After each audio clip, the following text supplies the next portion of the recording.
So I felt, I guess, on some levels abandoned and forgotten and unseen and all these different things. So to get, an A on something, and then she followed that by saying, you have a nice speaking voice. I have a show coming up. I want to put you in the show. I'm like, nah, Miss Argue ain't. Miss Argue came through. I was like, nah, I ain't trying to do that. So I didn't do the show. And then a few weeks goes by and she approaches me again. She said, you know what? Last time I asked you to do the show, you faked me out. I have another show coming up. This time I'm not asking you. You have to do it.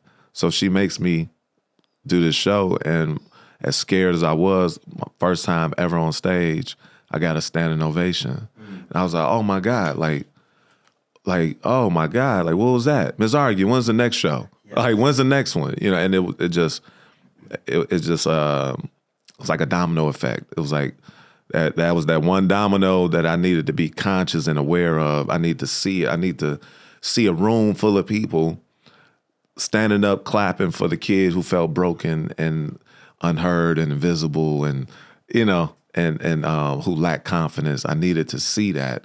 And that domino fell, and there was just one thing after the next show, and the next, and the next. And now I'm writing more, and now I'm falling in love with writing. Oh, now I can actually see my writing getting better, and I can get on stage and see my performances getting better. And it was an amazing feeling. To be able to express yourself. Yeah. And to feel like it's not just a selfish thing. You're expressing yourself, but somebody in the audience is being touched by what you're saying. Yeah. And that was the you go back to the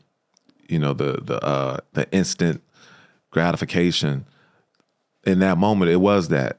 I perform, boom, people stand up immediately. Oh, wow, shock. Then it's talking to these people. It's talking to my fellow students. It's talking to parents that would come see their kids, but then they showing me love as well, giving me compliments afterwards. Oh my God, you were so amazing. I'm like for real, But then it was also me being aware and knowing, just being honest with myself and knowing I know what's dope and what's not, and I knew what I was doing. I knew it was good. Like I just knew. I was like, wow, this is I'm good at this. And then I started getting better at it, and then it was just this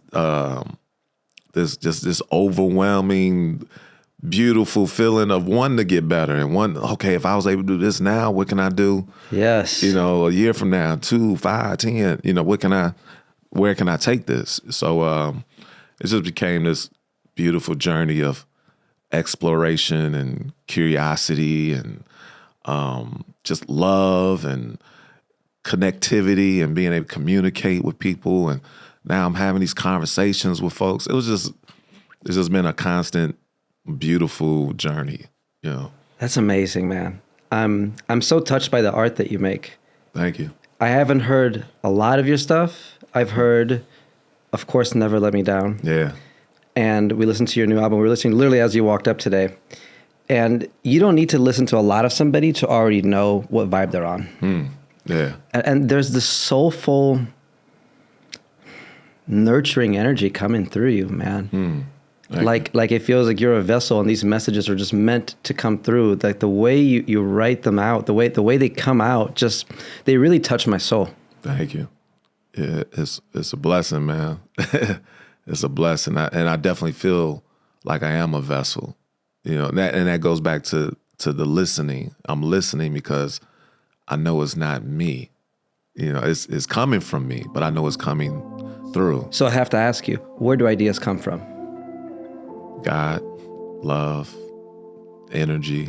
Yeah. I know they come from a lot of different places. Inspiration is being inspired by someone who's doing something incredible, a kind gesture, or somebody who's gifted and moves you in whatever way they've been blessed with.